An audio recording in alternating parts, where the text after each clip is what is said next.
बोलो। इस दासी का आपके चरणों में कोटि कोटि प्रणाम। बोलो बोलो। गुरुजी 2016 में मेरे पति की डेथ हुई जी। उसके बाद में मैंने 2 लड़का थे, लड़की की शादी मेरे पति ने की थी। उसके बाद में मैंने लड़का की 12वीं करवाई और वहाँ की ITI करवाई, इलेक्ट्रिशियन थे। उसके बाद में वो नौकरी जॉब भी लग करवाना, बीच बीच में गलती करी तो मैंने उसे संभाला, जैसे भी मेरी मतलब औकात थी मैंने उसे पैसा लगाकर पढ़ाई लिखाई पूरी कराई। और 2025 के नवंबर में 12 नवंबर के मैंने दोनों लड़कान की शादी कराई। शादी कराने के बाद में कहते हैं सास बुरी होती है बहू बुरी होती है, लेकिन मेरे 1.5 साल शादी को हो गए, बच्चे की मैंने आज तक ना सोती जगाई, ना खाने को दुख, ना पहनने को दुख, कोई काम का भी कोई उन पर ऑर्डर ना ले या काम करो।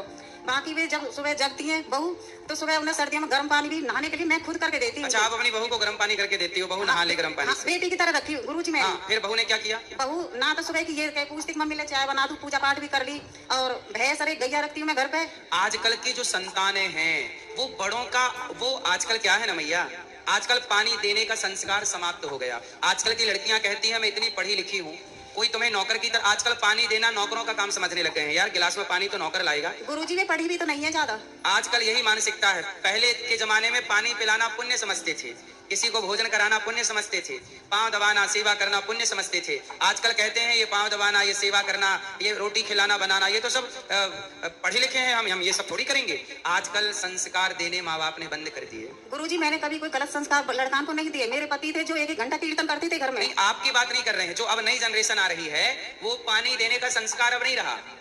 और एक मेरा जो जीवन आगे को रह रहा अपन से मैंने गुरु दीक्षा ली। आपका बेटा सेवा करता है आपकी? बड़े लड़का नहीं करता, बड़ी बहू यह कहती है कि मुझसे नहीं होगा, मतलब जगती भी नहीं, चाय पानी कुछ नहीं पूछती। और कभी मतलब आजकल के लोग क्या है, लड़के लड़कियां दोनों के लिए हम कह रहे हैं कि वो अपना तो पेट भर सकते हैं पर वो अपनी सास का, अपनी माँ को रोटी देना नहीं चाहते। बोले हम तुम्हें क्यों दें?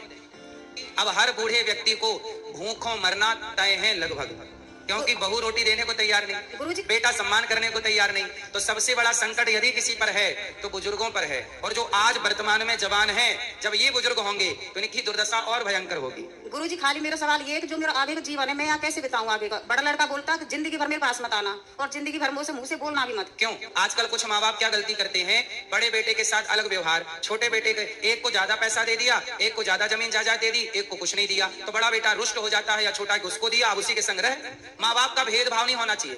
गुरुजी मैं भेदभाव नहीं कर रही, वो जॉब करता है तो वो घर में खेत में काम करता है, भैंस गैया का काम करवाता, और जो बाहर का काम होता है उसे छोटा लड़का करता है। अब वो नौकरी करता है तो घर में जब से शादी हुई है एक पैसा नहीं देता 1 साल से। मैं कहती हूँ मैं 15-16 हजार रुपए महीने में लाती हूँ, भैंस गैया की सबकी करती हूँ, गोबर कूड़े की करती, तेरी बहू से मैं कुछ नहीं कहती, खाली 4 रोटी बना देती है, कपड़ा बर्तन ये करती है।